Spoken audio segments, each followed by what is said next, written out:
Muy bien, es tiempo de proseguir con nuestro tercer video y vamos a profundizar un poco más acerca de lo que son los títulos del Espíritu Santo en la Escritura.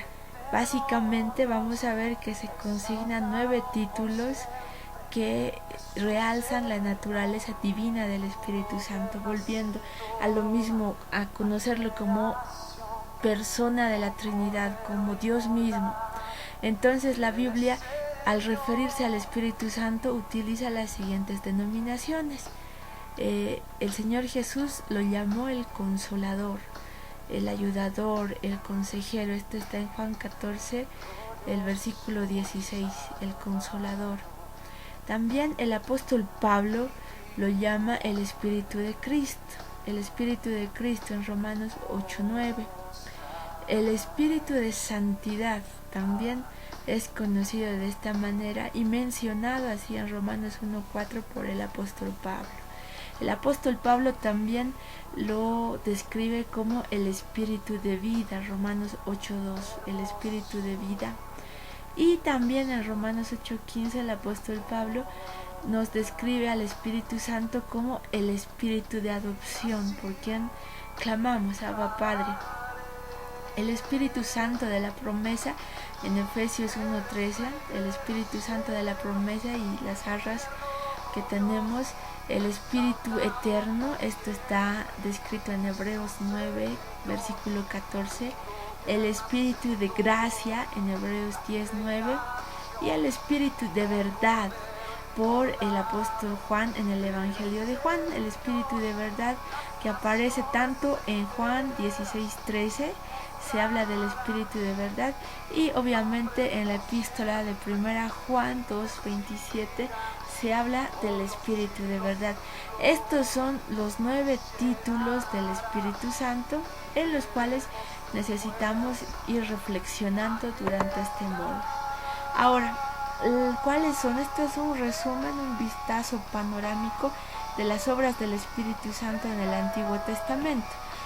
Vamos a ver la obra del Espíritu Santo en la creación. El Espíritu Santo estuvo presente en el momento de la creación. Eso se lo describe en Génesis. Vamos a verlo en Job. Vamos a verlo en Salmos. El Salmo 33 nos habla del Espíritu Santo. El Salmo 104. Vamos a verlo en Isaías. Y también vamos a verlo en todo lo que es tanto en las conversaciones de Job, en el discurso del mismo Señor en el libro de Job. La obra del Espíritu Santo en la revelación y en la inspiración. Vamos a ver cómo Él ha estado obrando para que hoy contemos con la Escritura. En 2 Samuel aparece esto, en Miqueas, en Mateo, en Hechos, en Hebreos. Y también el Espíritu Santo en las personas. Ahora, algo interesante es que muchas veces se utilizan diferentes conjunciones al respecto. El Espíritu Santo con las personas, pero no dentro de ellas. Ahora Jesús lo dijo en Juan 14:17. El Espíritu Santo venía sobre algunas personas, como por ejemplo Números 24:2 vino sobre Balaam, vino sobre Bezalel en Éxodo para poder hacer todo lo que era los diseños del tabernáculo. En el libro de Jueces vemos a uno de los jueces, que es Otoniel, y se menciona que el Espíritu Santo vino sobre él, igual en el caso de Gedeón y de Jefté, que eran jueces, Sansón también, y Saúl también tenía el Espíritu Santo sobre él.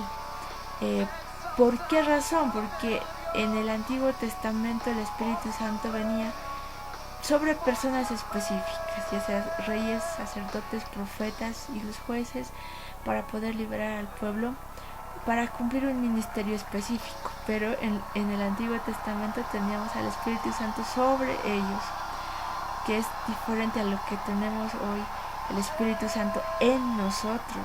Eso es un gran privilegio, de hecho ya es una razón para glorificar a Dios, que tenemos el Espíritu Santo en nosotros hoy. Ahora, esto lo vamos a explicar, lo que acabamos de ver, de la siguiente manera. El Espíritu Santo en el Antiguo Testamento tenía lo que es la morada selectiva. El Espíritu Santo no moraba en todas las personas, ni era una experiencia universal. En el Antiguo Testamento, les decía, recaía específicamente sobre algunas personas que tenían un llamado específico para cumplir un ministerio específico: reyes, sacerdotes, profetas. Ahora, la función selectiva implica que el Espíritu Santo aplicaba su función específicamente a un propósito.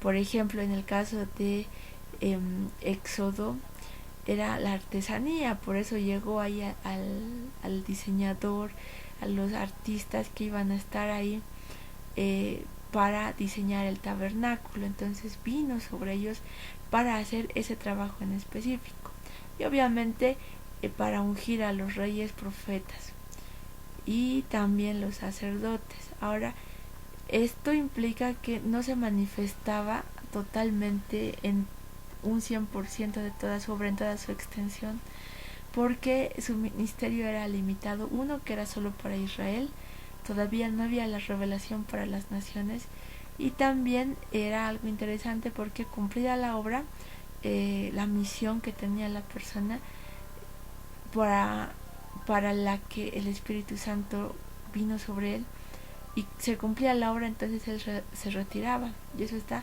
en Jueces 13:25. Entonces se retiraba después de que ya se cumplió su ministerio, su obra. En cambio, esto es un contraste, eso es en el Antiguo Testamento, pero la gran bendición que nosotros tenemos ahora es el Espíritu Santo en Cristo, es lo que tenemos hoy. Ahora, el Espíritu Santo en Cristo, esto lo vamos a ver en los Evangelios, vamos a verlo en Juan cuando hagamos el estudio detallado, pero está también en Mateo y en Lucas, cómo el Espíritu Santo obró en el nacimiento de nuestro Señor Jesucristo, cómo obró y se manifestó en su bautismo, cómo fue obrando a lo largo de su ministerio, cómo fue que estuvo obrando ahí durante la crucifixión. Esto es algo muy importante, ya que uno dice, ¿dónde estaba el Espíritu Santo cuando crucificaban a Jesús? Y esto aparentemente es un misterio, pero está descrito en Hebreos 9:14. Básicamente nos dice: cuanto más la sangre de Cristo, el cual mediante el Espíritu eterno se ofreció a sí mismo sin mancha a Dios, limpiará vuestras conciencias de obras muertas para que sirváis al Dios vivo. ¿Qué es lo que nos dice? Que el Señor Jesús hizo la obra expiatoria, hizo el sacrificio por nosotros, pero lo hizo por medio del Espíritu Santo. Estaba ahí también durante todo lo que fue esa etapa de la crucifixión, y obviamente estuvo en su resurrección. Fue el Espíritu Santo que obró para la resurrección de nuestro Señor Jesucristo. Está en Hebreos, está en Juan, en Hechos, podemos ver este relato. Ahora, ¿cómo es la obra del Espíritu Santo en nuestros días?